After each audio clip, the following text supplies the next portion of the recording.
Hello, everyone, and welcome to the Get Satisfaction webinar. Today, the topic of our webinar is driving product innovation through customer feedback.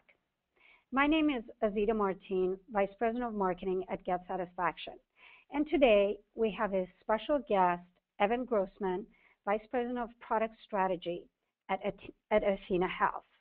Evan will be talking about how athenahealth has been working with their customers and service providers in the medical industry to really get feedback on their product roadmap and product strategy.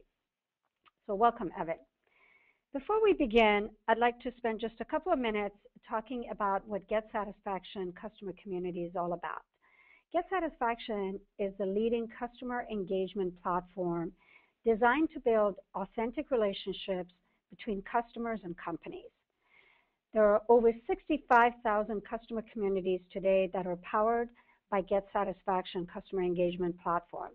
And 35 million consumers each month interact with each other and the brands that they care about through the Get Satisfaction customer communities in order to ask questions, share ideas, and report problems. We help companies acquire more customers, improve customer service experience, and drive product innovation. Customers that are using Get Satisfaction customer engagement platform are seeing true business results. For example, Mint and Rhapsody are seeing significant decrease in customer support costs.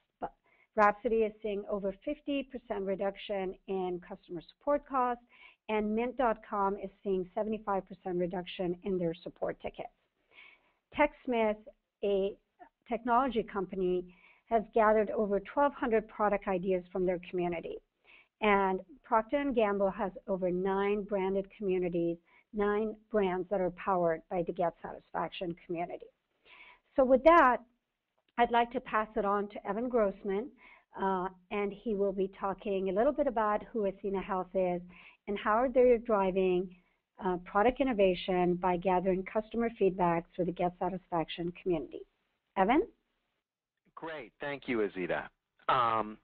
So what I'm planning to talk about today are really sort of two things, a little bit of background on who athenahealth is and some of the problems we were trying to solve when we brought the Get Satisfaction solution on board, then talk through what we've been doing with Get Satisfaction, what the implementation looks like, what some of the ideas are that we've gotten through the portal, and how we're using it today, and then leave some time for questions and answers. So to start out, athenahealth is a provider of services to medical practices. Doctors' offices around the U.S. hire us to process all of their billing, to manage their electronic health records. We've been around for about 15 years now and are growing at about 30% a year. So we're constantly trying to find ways to better scale and to ensure that we're being more responsive to our customer growth. And at this point, we've got a little over 2,000 employees, about $400 million of annual revenue.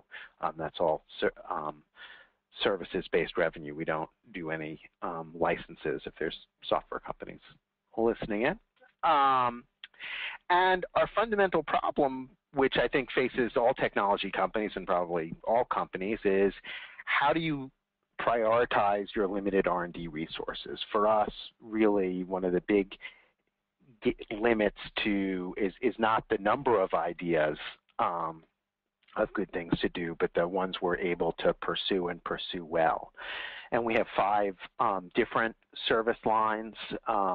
We do monthly product releases using an agile development methodology. We've got over 200 people in our R&D team, which includes 30 user experience folks. We do an annual users conference. But what we found, despite all of that, was we had very limited formal channels for getting feedback from users. All of our clients have account managers they can share ideas to. But there was really limited visibility and transparency for our clients as to what we were going to be working on at any given time and what our priorities were going to be. So we set out to find an online solution that would engage our clients, that would help them understand what we were working on, why we were working on it, that would capture ideas from practices on what we should be working on, that would really help clients see if we weren't working on something, maybe it was because nobody else wanted it, or that if we were working on something, it was maybe because a lot of our clients really liked that idea.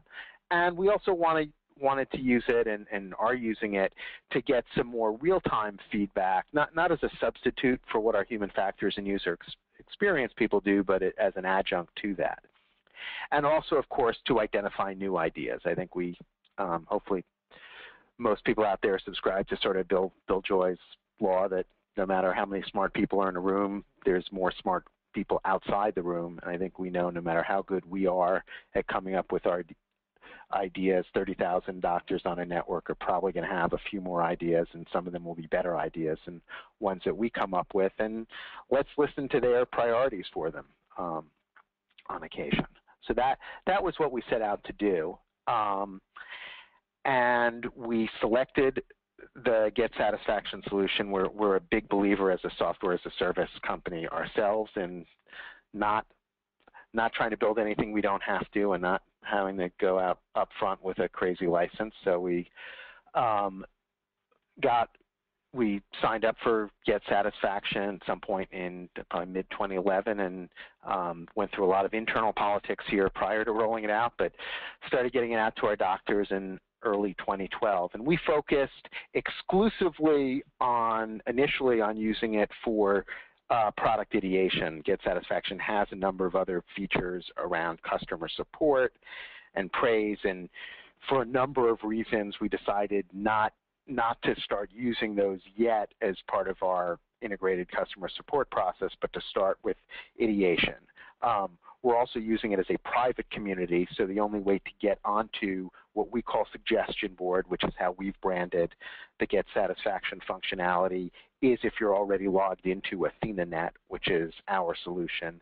The other thing that may be different about our application than potentially some other systems out there is we're a B2B company, so all our users are businesses, and most of our users are sitting in AthenaNet all day long. We're not sort of an application they come to once a month to close their books, or the doctors on AthenaNet, the front desk people on AthenaNet are basically living their whole day in our application. So they have lots of ideas, they're frustrated some of the time, and they want to give us that feedback, and we wanted to get that feedback.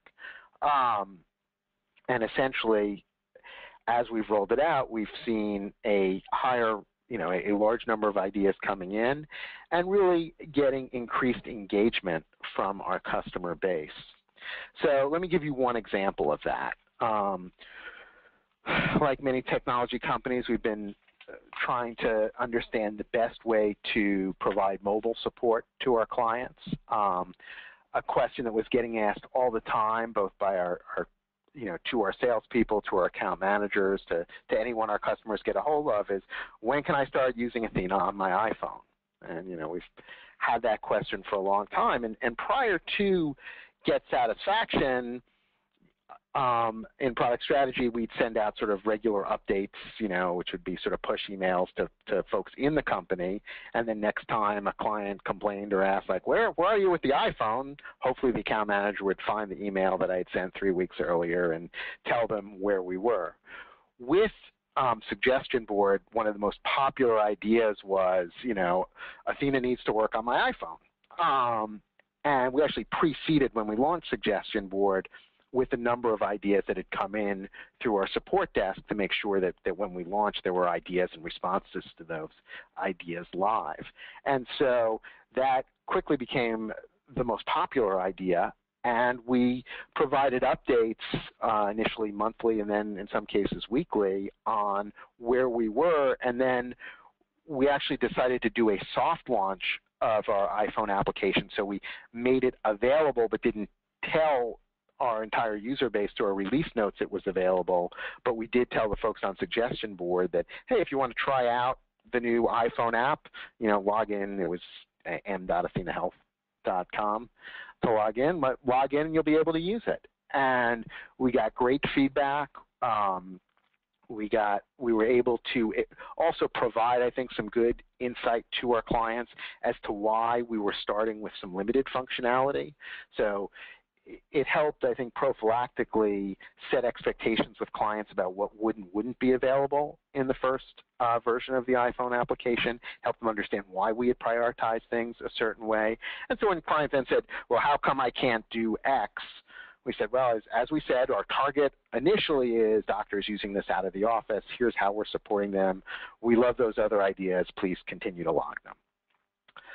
Another good example of how Suggestion Board has helped us, which is the Get Satisfaction portal, was around recruiting folks for a beta program. There was a time several months ago where we were trying to improve the way our clients use spell checking functionality, and we've sort of integrated with a few different third-party spell checkers as a browser-based app, and we heard of a new one that we kind of like, but before we tell our clients we think this is a better solution, we like to actually try it, talk to them, see how it works. And in the past, we'd sort of call a few clients we know and said, hey, are you willing to test this out?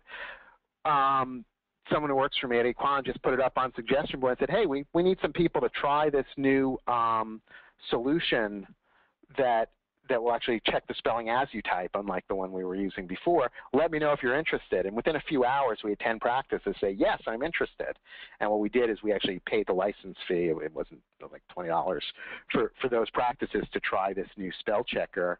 And we then got good feedback from them, and we then updated the Suggestion Board thread and said, hey, this is now what we recommend folks use that are looking to use a third-party spell checker. So it really helped us find clients who cared about this more quickly, and I think that the clients who participated in the beta were really happy that they were on Suggestion Board and that we were sort of reaching out to them that way. So I think while we haven't tracked has it improved customer satisfaction, we certainly know clients are very happy with the responsiveness that we've been able to provide. At this point, adoption has been increasing. We now have over 1,400 topics. They're not all ideas, although I think a good portion of them are ideas. There's definitely some support questions that come in, and we sort of will answer them as support questions. We've got over 1,000 active users, which is, still a fraction of the, we've got 30,000 providers using AthenaNet. We've probably got about 10,000 providers that are using the services we've targeted initially with Get Satisfaction. So we've got probably about 10% of our user base that started to really interact with it after a little over 6 months. I think that's reasonably good adoption. We actually were concerned about getting overwhelmed, so we tried to go fairly slow with the rollout in terms of when we'd introduce and sort of ask people to do things. I think, at our users conference in April, we pushed it heavily, and some of the, we'd had probably 300 or 400 by then who had been using it, and they all liked it, and they said we absolutely had met the goal of giving them more visibility into the process. So instead of just seeing the monthly release notes about what new things were now in the solution, they had a much better idea of what we were working on, what we weren't working on, and likely timetables for delivery. And so I think that's really helped set expectations, and it's helped clients know that, oh, we're working on the e-prescribing piece of the app. I better tell them what I think about it now so that I'm happier with the final solution. Our R&D teams and user experience team will regularly look through topic threads as we're developing new functionality. So if we're working in a certain part of the app, we'll often do some queries and see, well, what have people on Suggestion Board said? What are some concerns? And the other thing that we've done, I think, a pretty good job of is a lot of the requests that come in have been for things Some of them are just configuration things, which we would consider support requests, so we respond them. But some of them are for fairly simple, adding some more options in a drop-down menu or adding some more variables that are exposed for them to be able to use in their consult notes, which don't take us a long time to develop. And so what we've tried to do is where there are sort of ideas that are sort of, we don't think they could in any way be harmful, and they're a very low level of effort to implement. We try to implement them. And there's a great article, I didn't put the link in this proposal, but a Harvard Business School professor, Sarah Singer, has done some interesting research on employee suggestion-driven improvement programs. And one thing that she noted in her research is that companies that tend to sort of go after low-hanging fruit and sort of have an action-oriented approach to fixing small problems tend to have much better engagement and much higher satisfaction than ones that take a more analytical approach and say, well, let's get 1,000 ideas, let's prioritize them, rank them, come up with 30 different ratings of which we should do, and then a year after we get the ideas, decide what we're actually going to work on. So we've tried to use Suggestion Board as a way to surface low-hanging fruit more easily to us, so that we can then act on it, and so clients see that, well, we're not going to necessarily do every idea, or they can't say, hey, how come you're not working on an Android device? And the next day we say, oh, we're now working on Android devices.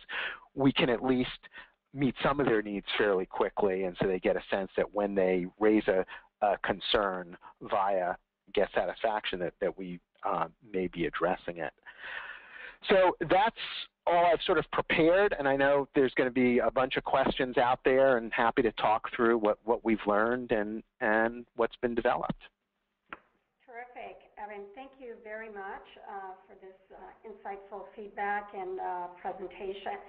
So we have a few questions that have come in, and I'd like to encourage the other audiences, please, if you have any questions, just go ahead and put those in the questions section of the GoToWebinar.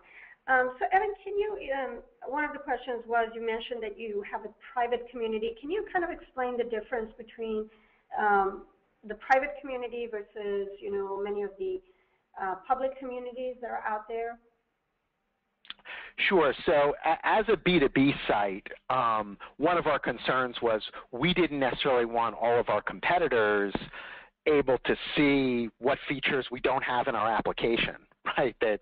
So we decided, where certainly in many B2C sites like Mint.com or others, it's possible for anyone to, log an idea or ask a question on Get Satisfaction.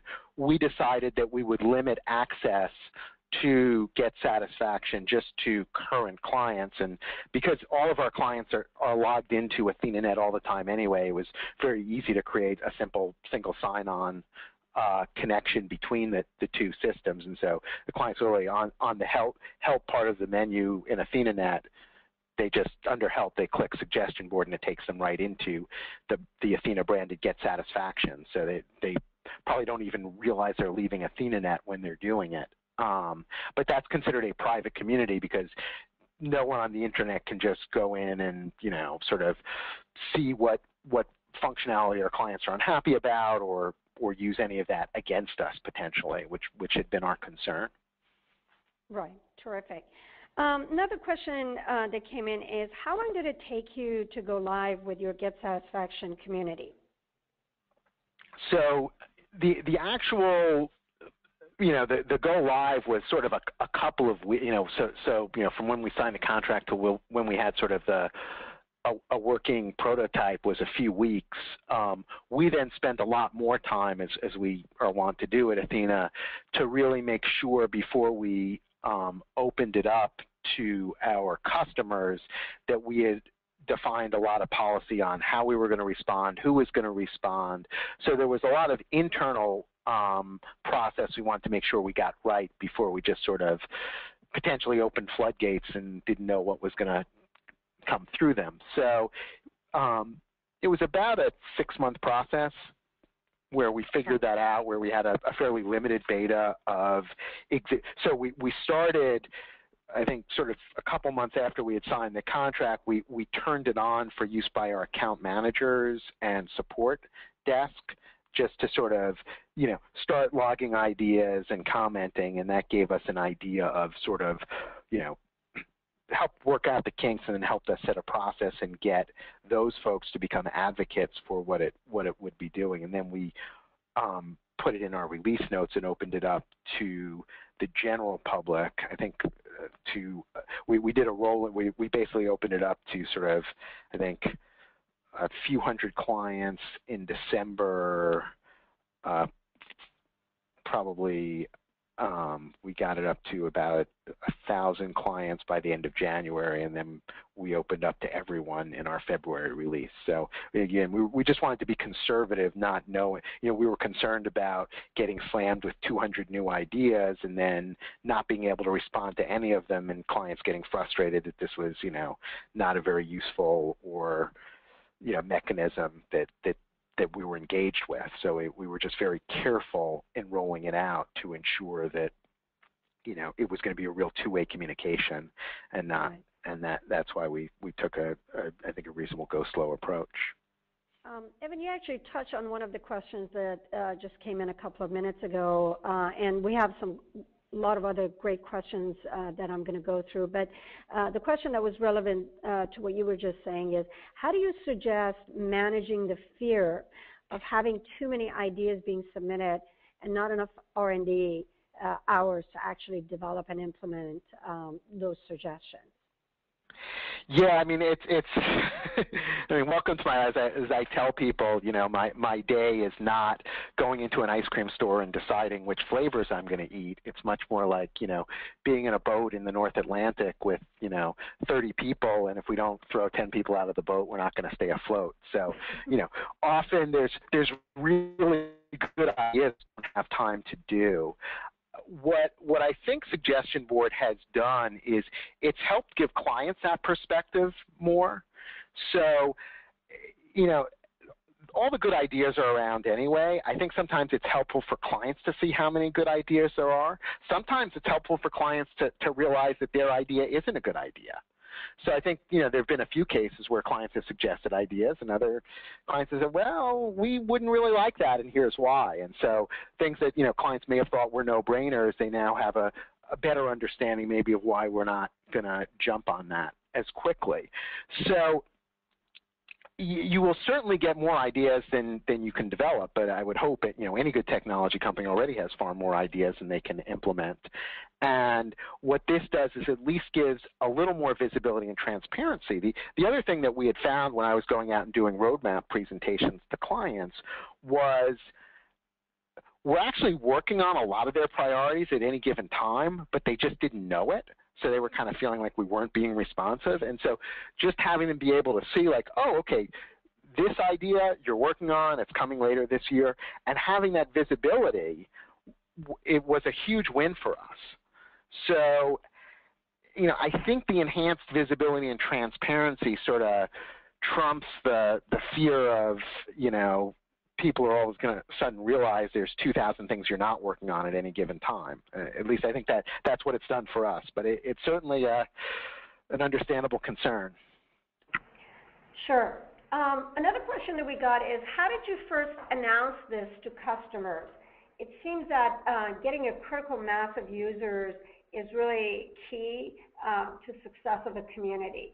So how did you actually drive your customers to participate?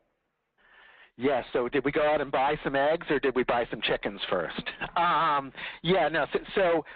So I mean, because I think there's two questions in there. One is, how do you get critical mass or simulate critical mass, and how do you then get customers engaged in using it? So what we did is we had a mechanism for getting customer feedback before this, right? People would call our support desk, and they, say they, typically would log a bug a bug report or something else, and we'd say, well, actually, it's not a bug, that's a new feature. And they're like, well, I want it. And we'd say, well, then you need to log a new feature request. And they'd sort of log a new feature request. So we had hundreds, probably thousands of new feature requests. So it wasn't like we had no ideas in any structured format before this. So we took some of those and pre-populated it and created some responses. We published our roadmap, which we typically would sort of share with clients at our user conference. We put a link to that in Suggestion Board. So we tried to have some content already. We then took some of those more popular ideas and had the product strategy team or other folks in the organization respond to them so that when people first logged on, it wasn't a blank slate. There were several ideas already that they could like or add their own. And then we did, as I mentioned earlier, a slow rollout. So we sort of turned it on for a small number of clients that had sort of agreed to be betas. And then when we realized that there wasn't too much feedback, we turned on more. I will tell you, I sort of thought, and in the end think I was right, to just turn on more people sooner, because if you go too slow with something like this and people get an idea that there's not many people engaged, then they're not going to engage. So, you know, I think we probably could have gone live with our whole client base a couple months earlier without any dire consequences, but we wanted to be cautious. But we have, I mean, the benefit of what Athena does is we have a monthly release note process. Our clients tend to read their release notes. We have a homepage that everyone sees every day when they log into the app, and we can do announcements there. So we've done a few things to promote the availability of Suggestion Board. And because it's an application that our clients, you know, it's really how they run their business, they're pretty invested and want to give us ideas and feedback. So we really just had to show them where it was. We didn't have to give them too much encouragement to start logging ideas. Thank you. And so it sounds like seeding content and really kind of participation from various people in your organization initially were kind of some of the bigger drivers of getting more customers there. Exactly. Another question that we got is, how do you set customer expectations of how their ideas will be handled? In other words, accepted or rejected? Do you have specific service level agreements for turning around decisions on those ideas? So we don't. I mean, I've worked in organizations that do. So we have not tried to create any expectation or service level around when we'll respond to an idea on Suggestion Board. And for our largest clients, you know, we still will have some quarterly meetings with some of our very large clients to go over their product ideas and help make sure we understand where those are ranked. So we have some quasi SLAs around new product features outside of Get Satisfaction. We don't have any directly within Get Satisfaction, and it hasn't come up yet. No one said there's all these great ideas and no response, or how come it's taking you so long? And you know, again, we try to provide some response to most ideas within a week. The good thing about the whole Get Satisfaction platform is once you enter an idea, if there's a response, you get an email saying that someone responded, or if you like an idea. So it's pretty easy for people to not have to log into Get Satisfaction if they want to just follow one or two ideas. So I think it's worked out pretty well for the idea generators in terms of seeing that we're giving feedback and everything else. But I could see us maybe, you know, 6 months to a year from now trying to get a little more formal around response times. Terrific. Another question is, have you leveraged any of the integrations that Get Satisfaction has, such as integration with Jira, Salesforce? Do you use single sign-on? Any of those? So we use single sign-on. I really want to use Get Satisfaction for some of the customer support work we do, because I think there's a huge number of customer support questions that come in to our 800 number that people could get answers to through Get Satisfaction. We're in a bit of a paralysis situation because we're in the process of moving from Sugar to Salesforce for customer support.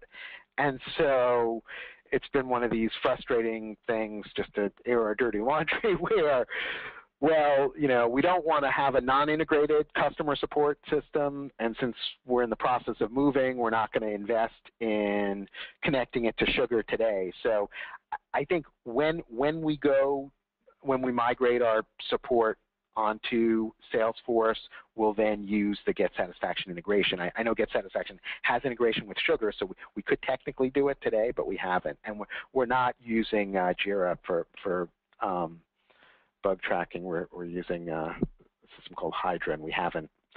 There's enough other parts of our development process, and there's not that many sort of ideas that go directly from Get Satisfaction into our development queue that I think we felt the need to do integration there yet. But the single sign-on's been critical. That's how we've kept it a private community and made it a seamless experience for our customers. Terrific. Another question is, how many people in your company are actually participating actively and monitoring the community? And on the average, how much time a day do they spend moderating the community? I don't know exactly. We have 3 people who part of their job description is monitoring the community for their product. So we're probably up to, I'd say, probably 1.5 FTEs of monitoring and responding. And what we do is, the other thing that I think it's done, it was sort of one of my secret agendas in rolling this out, is to create a little more visibility at a senior management level of what some of the product weaknesses were. So I have sort of this billboard chart that we publish monthly to the senior leadership team of what are the top ideas that have come in, and how they've changed from the previous month in terms of number of likes, and what new ideas have become the most popular. So I think one thing it's absolutely done is made our senior leadership team a little more aware of what some client concerns are out there, and that this thing that they heard from one client wasn't actually just a one client issue. There's now 150 likes against that idea, which have come from across the base. So, and again, because we're not doing support through it, or the support we're doing is pretty light, it's not a lot of FTEs at this point. All right, terrific. How much do you see clients feeding off of each other's ideas and suggesting enhancements? A lot. I mean, there's a few threads that have become quite long. Actually, one of the challenges that we have to come up with a better solution for is how to fork some of these, because sometimes, so we have a few problems. Sometimes you'll have a doctor, and they're not always the most patient people, come in and log an idea that's your screen should be red and the system needs to work faster.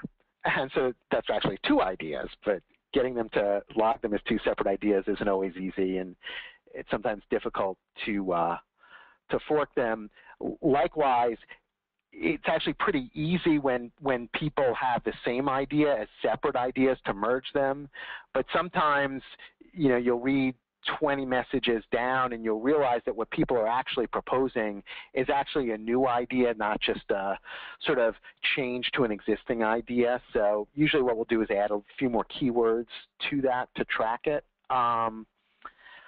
But yeah, I think we get a lot of good clients feeding off it, and we had one post that was actually sort of a moment of truth for me when one of our less happy clients early on, basically, it wasn't quite a troll, but went in there and sort of, his idea was, Athena should spend more time actually improving their application instead of, silly things like this and actually, as I tried to do my most diplomatic response, and before I'd even posted my response, 3 other clients had sort of said, hey, give these guys a break. This is, a huge improvement over the way things used to be, and we love being able to provide feedback this way. So that was very gratifying for me to see that. Terrific. Evan, since you mentioned forking, actually forking of different topics is actually now a capability that we're going to be rolling out in the next 30 days. So excited Excellent. to see that. That's been requests from our community, including yourself, and it's going to be available in the next 30 days. Great. Terrific. So I think we've got most of the attendees' questions answered. Just a couple of things. If can you page that? So thank you everyone for attending. This webinar is actually being recorded. So in the next couple of days, it will be available on our website under events, and you can actually listen to a replay of that in case you missed the beginning of it, or in case you'd like any other of your colleagues to be listening to it. In addition, we'd be more than happy to provide you with any information if you'd like to give us a call at 877-339-3997 or visit us at getsatisfaction.com. And Erin, thank you very much for your time. I know how incredibly busy you are, so really, really appreciate the time you've invested to share how you're using GetSatisfaction with our audience here today. Thank you very much. Absolutely. You're very welcome. Thank you, everyone. Bye-bye.